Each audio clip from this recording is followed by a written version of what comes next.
সম্মানিত হাজিরিন, কোন মুসলমানের মধ্যে সন্দেহ থাকতে পারে না, আপনারা মসজিদে নামাজ পড়তে যে ইমামের ইমামতিতে ইমাম রুকুতে গেলে রুকুতে যান, সেজদায় গেলে সেজদায় যান, ইমাম যতক্ষণ মাথা উঠায় না, ইমামের মাথা না উঠা পর্যন্ত কোন মুক্তাদি সচেতন মানুষ হলে মুক্তাদি ইমামের আগে মাথা উঠায় না। আওয়াজ করে বলেন ঠিক কিনা? ওই ইমামগুলো যখন বলে এই কোরআন দিয়ে সমাজ চললে, রাষ্ট্র চললে মানুষ শান্তি থাকবে, দেখা যায় অনেক মানুষ মুখটা কালো করে অন্ধকার করে। আওয়াজ করে বলেন ঠিক কিনা? অতএব আমাদের দেশকে নিয়ে ষড়যন্ত্র করতেছে, এই ষড়যন্ত্রে আমরা মোকাবিলা করব। এই জমিনের মধ্যে দাদা বাবুদের আইন কায়েম করতে আমরা দেব না। কারা কারা রাজি আছেন হাত তুলে আমার আল্লাহকে দেখা দেয়। আল্লাহ কবুল করুন, বলেন আমিন। ইমামে আজম আবু হানিফা বলে, আমাকে একটু বলতে দাও। ইমামে আজম আবু হানিফা রাহমাতুল্লাহ আলাইহি, তেনাকে বলার সুযোগ দেওয়া হলো। ইমামে আজম আবু হানিফা বলে, আমি 1 ঘন্টা পরে আসার কারণ হলো, আমি যখন আসতেছিলাম আমার বাড়ি নদীর ওপারে, সামনে বিরাট বড় নদী পড়ল, আমি যে নৌকার মধ্যে পার হব, পার হওয়ার মতো কোন নৌকা পাচ্ছিলাম না। হঠাৎ করে আমি দেখতে পেলাম আমার সামনে একটা গাছ তৈরি হলো। বলে সুবহানাল্লাহ। অটোমেটিক যখন একটা গাছ তৈরি হয়ে গেল, ওই গাছটা ফাড়ানোর জন্য কোটার থেকে জানি একটা করাত চলে আসলো। ওই করাতটা আমি হাতের মধ্যে নিয়ে গাছকে তক্তা বানালাম। তক্তা বানার পরে আমি নৌকা বানাইয়া নৌকার উপরে চড়ে 1 ঘন্টার মধ্যে তোমাদের মজমায় এসেছি। এই জন্য দেরি হয়েছে। ইহুদিগুলো তাচ্ছিল্য করছিল আর হাসাহাসি করছিল আর বলতেছিল, ওরে আবু হানিফা, 1 ঘন্টার মধ্যে কি এত কাজ করা সম্ভব? ইমামে আবু হানিফা কাফেরগুলোর দিকে আঙ্গুল ইশারা করে বলেন, ও কাফেরেরা শোনো, 1 ঘন্টার মধ্যে যদি একটা গাছ তৈরি করা এবং ওই গাছটাকে তক্তা বানায়া নৌকা বানায়া ওই নৌকার উপরে চড়ার পরে তোমাদের সামনে আসাটা যদি সম্ভব না হয়, তোমরা যদি এটা বিশ্বাস করো, তাহলে এই পৃথিবী যিনি সৃষ্টি করেছেন খুঁটিবিহীন সেই আল্লাহকে কেন তোমরা বিশ্বাস করো না?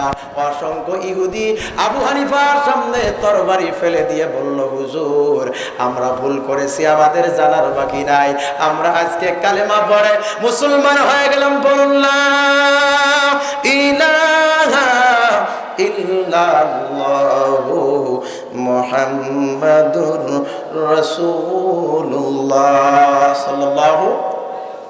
তাহলে আওয়াজ করে বলেন আমাদের রব কে? যারা বলতেছেন না তারা বুঝি বলবেন না। আওয়াজ করে সকলে বলেন আমাদের রব কে? সম্মানিত হাজিরিন, এই সূরাটির মাহাত্ম্য আর গুণাবলী হলো তাফসীরে ইবনে কাসীরের মধ্যে বর্ণনা হয়েছে। পয়গম্বরে আরবি রাহমাতুল লিল আলামিন বলেন, আপনার আমার সুপরিচিত সূরা সূরাতুল ইখলাস, এই সূরাটিকে যদি কোনো মানুষ মহব্বত করে, ভালোবাসে, স্বয়ং তামাম দুনিয়ার মালিক আল্লাহ রব্বুল আলামিন ওই ব্যক্তিটাকে ভালোবাসবে। সম্মানিত হাজিরিন,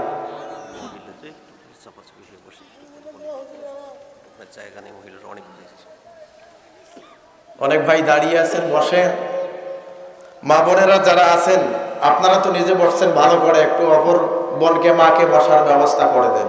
আমার সময় তো কম, কথা বললে একটু সমস্যা হবে। আসেন, একটু আগে আসেন তো, সামনে জিকির করুন লা ইলাহা, সামনে আসেন একটু, লা ইলাহা লা ইলাহা লা ইলাহা ইল্লাল্লাহু মুহাম্মাদুর রাসূলুল্লাহ সাল্লাল্লাহু আলাইহি ওয়াসাল্লাম। তাফসীরে ইবনে কাসীরে আসছে, কোন ব্যক্তি যদি সূরাতুল ইখলাসকে মহব্বত করে, ভালোবাসে, স্বয়ং আল্লাহ রাব্বুল আলামিন ওই ব্যক্তিকে ভালোবাসবেন। শুধু তাই নয়, যে ব্যক্তি সব সময় সূরাতুল ইখলাস তেলাওয়াত করবে, পয়গম্বর বলেন ওই ব্যক্তিটা সে যেন আল্লাহর জান্নাত নিজের জন্য ওয়াজিব করে নিল। বলেন সুবহানাল্লাহ। আল্লাহর জান্নাত ওয়াজিব হয়ে যায় সূরাতুল ইখলাস দিয়ে। আমরা সর্বহালতে চলতে ফিরতে উঠতে নামাজে সব সময় যদি তেলাওয়াত করি, আমাদের জন্য জান্নাত ওয়াজিব করে দিবেন তিনি। বলেন তিনি কে? সম্মানিত হাজিরিন, আল্লাহর বান্দারা, বুখারী শরীফের একটি হাদিস বর্ণিত হয়েছে। আম্মা জান আয়েশা সিদ্দিকা রাদিয়াল্লাহু তাআলা আনহা তিনি হাদিস বর্ণনা করেন। তিনি বলেন আল্লাহর নবী একজন সাহাবীকে জিহাদের ময়দানের সেনাপতি বানিয়ে দিলেন। যতদিন ধরে ওই জিহাদের ময়দানের যুদ্ধ চলেছে, যত ওয়াক্ত নামাজ ওই জিহাদের ময়দানে অনুষ্ঠিত হয়েছে, সব ওয়াক্ত নামাজের মধ্যে ওই জিহাদের ময়দানের সেনাপতি প্রত্যেক নামাজের শুরুতে, দ্বিতীয় রাকাতে, প্রথম রাকাতে সূরাতুল ইখলাস তেলাওয়াত করে। এই রকম করে যখন শুধু বারবার সূরাতুল ইখলাস তেলাওয়াত করে, যুদ্ধের ময়দান থেকে সাহাবায়ে কেরাম যখন ফিরে আসছে, আল্লাহ রাসূলের সামনে গিয়ে বলে, পয়গম্বর, আপনি যাকে জিহাদের ময়দানের সেনাপতি বানিয়ে দিয়েছেন, সেই সেনাপতি যত ওয়াক্ত নামাজের ইমামতি করেছে, প্রত্যেক ওয়াক্ত নামাজের শুরুতেই সূরাতুল ইখলাস তেলাওয়াত করে, দ্বিতীয় রাকাতেও সূরাতুল ইখলাস তেলাওয়াত করে। ওই সাহাবীর নামে নালিশ করা হলো নবীজির কাছে। আল্লাহর নবী বললেন, সাহাবীরা তোমরা দেরি করো না, ওই সাহাবীকে জিজ্ঞাসা করো কেন সূরাতুল ইখলাস প্রত্যেক নামাজে তেলাওয়াত করে, কারণটা কি? যখন তাকে জিজ্ঞাসা করা হলো, ওই সাহাবী জবাব দিয়া বলল, এই সূরাটির মধ্যে আল্লাহ তাআলার পরিচয় উঠে এসেছে। এই সূরাটির মধ্যে আল্লাহর পরিচয় থাকার কারণে আমি সাহাবী এই সূরাটাকে বেশি মহব্বত করি, ভালোবাসি। আল্লাহ রাসূলের কাছে এই কথা পৌঁছে গেল। আল্লাহর নবী বললেন, সাহাবীরা তোমরা দেরি করবে না, তাকে জানায়া দাও। ও সাহাবীরা তাকে বলো, এই সূরাতুল ইখলাসকে মহব্বত করার কারণে স্বয়ং আল্লাহ রাব্বুল আলামিন ওই সাহাবীকে ভালোবাসেন। আবু হুরায়রা বলেন, আমি আল্লাহ রাসূলের সঙ্গে কোথাও আমি বের হয়ে গেলাম সফরের মধ্যে, হঠাৎ করে নবীজি আল্লাহ রাসূল শুনতে পেলেন পিছন দিক থেকে একজন সাহাবী সূরাতুল ইখলাস তেলাওয়াত করে। কে জানি আল্লাহর নবী সূরাতুল ইখলাস তেলাওয়াত শোনার কারণে পয়গম্বর আরবি আওয়াজ করে বললেন, ওয়াজিব হয়ে গেছে, ওয়াজিব হয়ে গেছে। আল্লাহর নবী দ্বিতীয়বার বললেন, ওয়াজিব হয়ে গেছে। তৃতীয়বারের মতো নবীজি বলেন, ওয়াজিব হয়ে গেছে। তাফসিরে নূরুল কোরআনের মধ্যে এসেছে, আল্লাহর নবী সূরাতুল ইখলাস তেলাওয়াত শোনার পর পরে তিনবার যখন বলেছে ওয়াজিব হয়ে গেছে, ওয়াজিব হয়ে গেছে, এই কথা শোনার পর পরে আবু হুরায়রা নবীজিকে বললেন, নবীজি আপনি যখন সূরাতুল ইখলাস তেলাওয়াত শুনেছেন, শোনার পর পরেই তিনবার বলেছেন ওয়াজিব হয়ে গেছে, ওয়াজিব হয়ে গেছে। ও পয়গম্বর, কি ওয়াজিব হয়ে গেছে, কি ওয়াজিব হয়ে গেছে আপনার কাছে জানতে চাই। আল্লাহর নবী বলেন, যেই ব্যক্তি সূরাতুল ইখলাস তেলাওয়াত করেছে তার জন্য আল্লাহর জান্নাত ওয়াজিব হয়ে গেছে।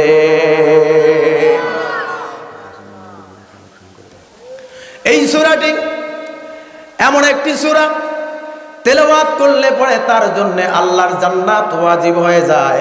ও মুসলমান ইমানদার আল্লাহর বান্দারা, হযরতে আবু হুরায়রা রাদিয়াল্লাহু তাআলা আনহু বলেন, আল্লাহ রাসূল মসজিদে নববীতে সাহাবায়ে কেরামদেরকে নিয়ে দ্বীনের আলোচনা করতেছেন। আল্লাহ রাসূলের ডান দিকে বসা সাইয়্যিদুল মালাইকা রুহুল আমিন, ফেরেশতাদের লিডার হযরতে জিবরাইল আলাইহিস সালাতু ওয়াস সালাম। যখন জিবরাইল নবীজির পাশে বসা, আল্লাহর নবী নসিহত করতেছেন সাহাবায়ে কেরামদেরকে। ইতিমধ্যে আল্লাহ রাসূল যখন আলোচনা করতেছেন, কোন দিকে সাহাবায়ে কেরাম তাকায় না, আল্লাহ রাসূলের মুখের দিকে সাহাবায়ে কেরাম তাকিয়ে আছে। ও আল্লাহর বান্দারা, ও পর্দার অন্তরালের মা বোনেরা, আল্লাহ রাসূল যখন বয়ান দিতেন, জিবরাইল আমিন সহ সাহাবায়ে কেরাম তাক লাগিয়ে লাগিয়ে কোরআনুল কারীমের কথাগুলো তারা শ্রবণ করতেন। সুবহানাল্লাহ বলেন। ও মুসলমান, আল্লাহ রাসূল যখন বয়ান দিতেছিলেন, হঠাৎ করে মসজিদে নববীর মধ্য থেকে জিবরাইল আমিন দেখতে পায় আল্লাহ রাসূলের একজন জলিলুল কদর সাহাবী হযরত আবু যার গিফারি রাদিয়াল্লাহু তাআলা আনহু হেঁটে হেঁটে মসজিদে নববীর মধ্যে আসতেছেন। আল্লাহর নবী জিবরাইল আমিন আল্লাহ রাসূলের গর্দানের মধ্যে হাত দিলেন, নবীজিকে বললেন, ও পয়গম্বর, ও নবী, আপনি জানেন না আপনার সাহাবী আবু যার গিফারি মসজিদে নববীতে প্রবেশ করতেছে। আল্লাহর নবী অবাক হয়ে গেলেন, নবীজি নিজে চিন্তিত হয়ে গেলেন। নবীজি তিনি ভাবতে লাগলেন, আমার সাহাবী আবু যার গিফারি আসতেছে, আমিও দেখি নাই, আমার সাহাবা ইকরামও দেখে নাই, কিন্তু জিবরাইল আমিন দেখেছে। আবার দেখেছে আবার নাম বলতেছে আবু যার গিফারি এসেছে। আল্লাহ রাসূল জিবরাইলকে বলেন, ইয়া আখি জিবরাইল, ও ভাই জিবরাইল, ও জিবরাইল, আমার সাহাবী আবু যার গিফারিকে আমরা তো ঢুকতেও দেখি নাই, আসতেও দেখি নাই, কিন্তু আপনি সর্বপ্রথম দেখলেন, এমনকি আবু যার গিফারির নামটাও ঘোষণা করে দিলেন। ও আবু যার গিফারি, ও আবু যার গিফারি, তোমার আমল কি? নবীজি বলেন, ও জিবরাইল, আপনার কাছে জানতে চাই আমার সাহাবী আবু যার গিফারির জীবনের কি আমল। পয়গম্বরকে জিবরাইল বলেন, নবী, আপনার সাহাবী আবু যার গিফারির দুইটা আমল আছে।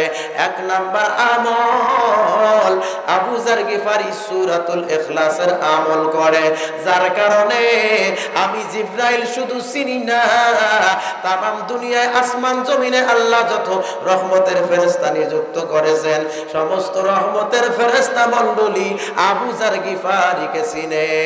সুবহানাল্লাহ বলেন, দুইটা হাত তুলে বলেন তো আল্লাহু আকবার, লিল্লাহি তাকবীর। হাত নামান, আল্লাহ কবুল করুন, বলেন আমিন। জিবরাইল বলেন, ও পয়গম্বর, আপনি জানেন না আবু যার গিফারির দুইটা আমল। এক নাম্বার আমল, আবু যার গিফারি সূরাতুল ইখলাসের আমল করে, যার কারণে আমি জিবরাইল সহ আল্লাহর সমস্ত রহমতের ফেরেশতা মণ্ডলী চিনে। দুই নাম্বার আমল, আবু যার গিফারি তার অন্তরের মধ্যে কোনো অহংকার নাই, না থাকার কারণে আবু যার গিফারিকে তামাম দুনিয়ার সমস্ত রহমতের ফেরেশতা মণ্ডলী চিনে। বলেন সুবহানাল্লাহ। মিশকাতে একটি হাদিস বর্ণিত হয়েছে, পয়গম্বর বলেন, আল্লাহ যাকে ভালোবাসে, আসমান থেকে আল্লাহ আওয়াজ দিয়ে বলেন, জিবরাইল, আমি অমুক এলাকার অমুক বান্দাটাকে ভালোবাসি, অতএব তুমিও তাকে ভালোবাসো। জিবরাইল আরশে আজিম থেকে ঘোষণা করে দেয়, ও ফেরেশতা মণ্ডলী, অমুক এলাকার অমুক বান্দাকে আল্লাহ তাআলা ভালোবাসে, অতএব তোমরাও ভালোবাসো। আসমান জমিনে যত মাখলুক আছে, সমস্ত প্রাণীরা পর্যন্ত ফেরেশতা সহ সূরাতুল ইখলাসের আমল করার কারণে ওই ব্যক্তিকে ভালোবাসেন। বলে সুবহানাল্লাহ। সম্মানিত হাজিরিন, তাবুকের যুদ্ধের সময় যুদ্ধ সংগঠিত হয়েছে তাবুকের প্রান্তরে। আল্লাহ রাসূল সাল্লাল্লাহু আলাইহি ওয়াসাল্লাম যুদ্ধ করার জন্য ওই তাবুকের প্রান্তরে রওনা হয়ে গেছে। কাফেরগুলো নিজের হাতের তরবারি ফেলাইয়া তাবুকের প্রান্তর ছেড়ে তারা বিদায় নিয়ে চলে গেছে। বলেন আল্লাহু আকবার। আল্লাহ রাসূলের আগমনের কথা শুনে কাফেরগুলো তরবারি মাটির মধ্যে রেখে তারা তাবুকের প্রান্তর ছেড়ে চলে গেছে। বলেন সুবহানাল্লাহ। আমরা হলাম সেই নবীজির উম্মত, কোনো কি সন্দেহ আছে? এই কোরআন হলো প্রত্যেকটা মুসলমানের, যদি মুসলমান হয়, আওয়ামী লীগ যদি করে তাকে কোরআন মানা লাগবে, বিএনপি কে যদি করে তাকে কোরআন মানা লাগবে, জাতীয় পার্টি যদি করে কোরআন মানা লাগবে, জামাতি ইসলাম যদি করে তাকে কোরআন মানা লাগবে। যেই দল করুক না কেন, মুসলমান হলে তাকে কোরআন মানার দরকার। বলেন আছে না নাই? এই জমিনের মধ্যে দল মত নির্বিশেষে মানব রচিত গ্রন্থের আইন আমরা দেখেছি, আমরা আব্রাহাম লিঙ্কনের গণতন্ত্রকে দেখেছি, আল্লাহর কোরআনের শাসন একটিবার আমরা দেখতে পারি না। আওয়াজ করে বলেন ঠিক কিনা? এই জন্য মুসলমান নেতা শূন্য দেশে এই জমিনের মধ্যে আমরা একটিবারের জন্য আল্লাহর কোরআনের শাসন দেখতে চাই। কোন কোন মধ্যে মুজাহিদ রাজি আছে? দুই হাত তুলে আমার আল্লাহ তাআলাকে দেখায়া দেয়।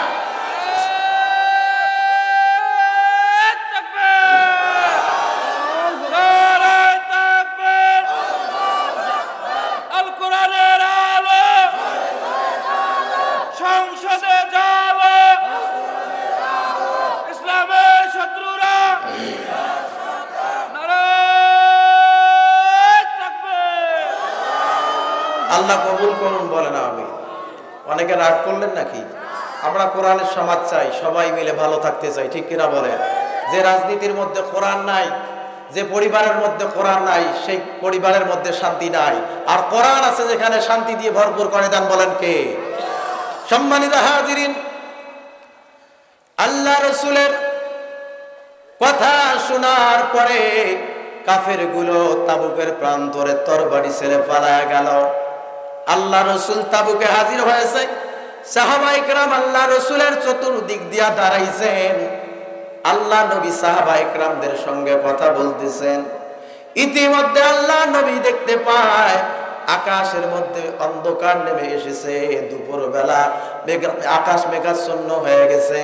আল্লাহ রাসূল কিছুক্ষণ পরে দেখতে পায় আকাশের মধ্যে জিবরাইল আমিন তিনি তাবুকের প্রান্তরে আল্লাহর অসংখ্য ফেরেশতা মণ্ডলী নিয়ে হাজির হতেছেন। বলেন সুবহানাল্লাহ। জিবরাইল যখন নবীজির পাশে এসে দাঁড়াইল, আল্লাহ রাসূল জিবরাইল আমিনকে জিজ্ঞাসা করলেন, জিবরাইল হঠাৎ করে কাফেরগুলো তো আমাদের ভয়ে তরবারি ছেড়ে পলায়া গেল, কিন্তু আকাশের মধ্যে মেঘ নেমে আসলো, অসংখ্য ফেরেশতা মণ্ডলীকে নিয়ে তুমি তাবুকের প্রান্তরে হাজির হলে, কি কারণটা কি? জিবরাইল বলে, পয়গম্বর আজকে তাবুকের প্রান্তরে আমি জিবরাইল একা হাজির হই নাই, ও পয়গম্বর আল্লাহর হুকুমে 1,40,000 রহমতের ফেরেশতা নিয়া তাবুকের প্রান্তরে হাজির হয়েছি। আল্লাহ রাসূলকে যখন বলল, নবীজি বললেন কারণটা কি? জিবরাইল আমিন বললেন, ও পয়গম্বর আপনি জানেন না আপনার সাহাবী মুয়াবিয়া ইবনে মুয়াবিয়া আল মুজাহিদি ইন্তেকাল করেছে, তার জানাজার নামাজ তাবুকের প্রান্তরে হবে।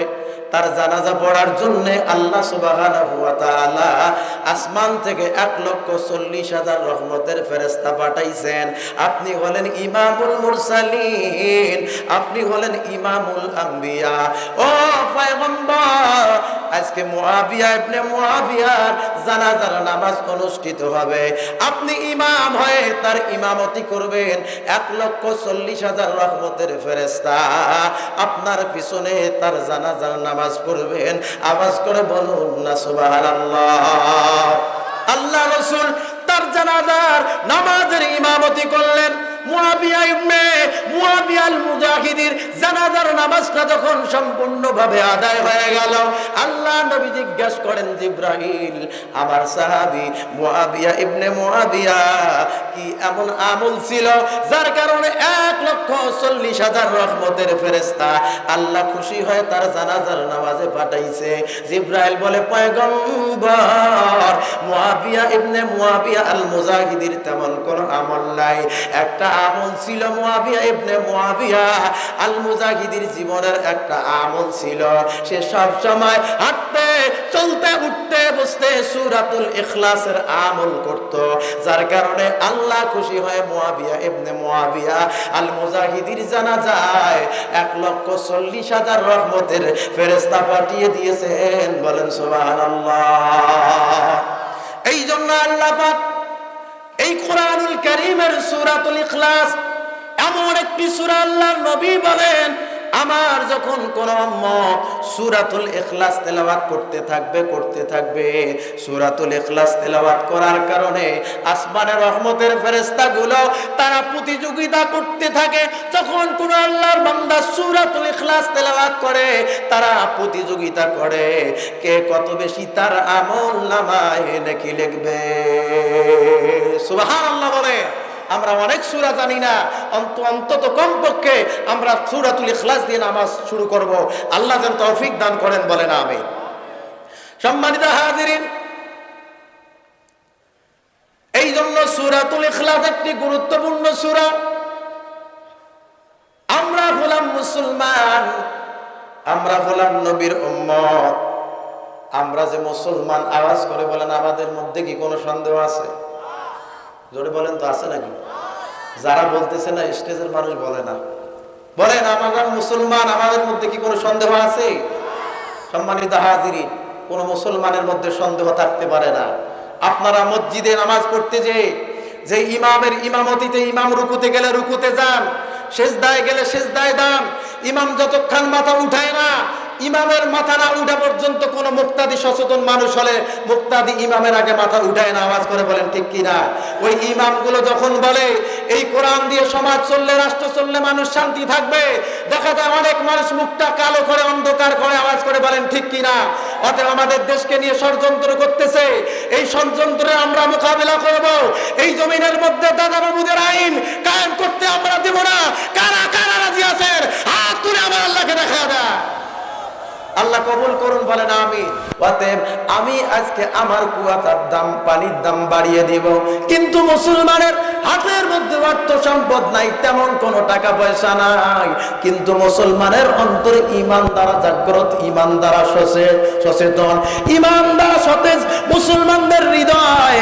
মুসলমানরা মক্কা থেকে মদিনা হিজরত করলো, মুসলমানেরা পানি পান করবে, কিন্তু পানি পান করার সুস্বাদু ভালো খাবারের মতো কোনো পানি নাই। ভালো যখন কোনো পানি নাই, একজন ইহুদির পানির কুয়া ছিল, ওই পানির কুয়াটা তখন পানির দাম বাড়িয়ে দিল।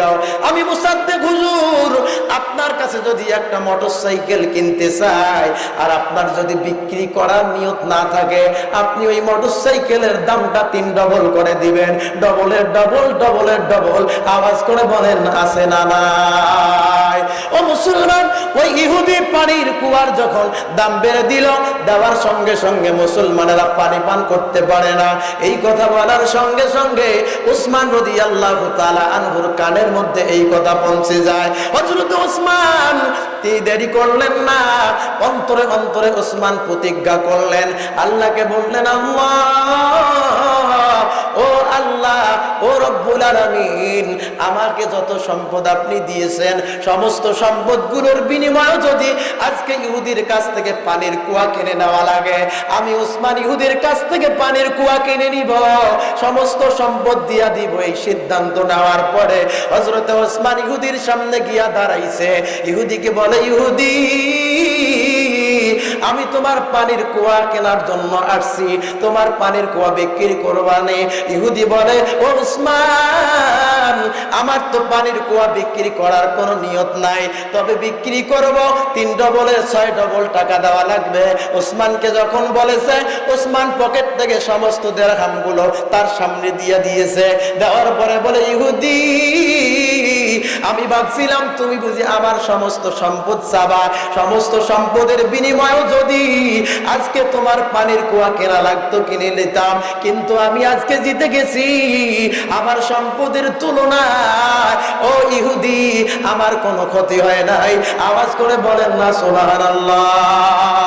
এই কথা যখন মুসলমানরা অলিতে গলিতে বলতেছে, উসমান মুসলমানদের জন্য পানির কুয়া কিনেছে, উসমান মুসলমানদের জন্য পানির কুয়া কিনেছে, এই কথাটা পয়গম্বরের কাছে যায়। পয়গম্বর শোনার পরে ডাক দিয়া বলে, উসমান কোথায় তুমি?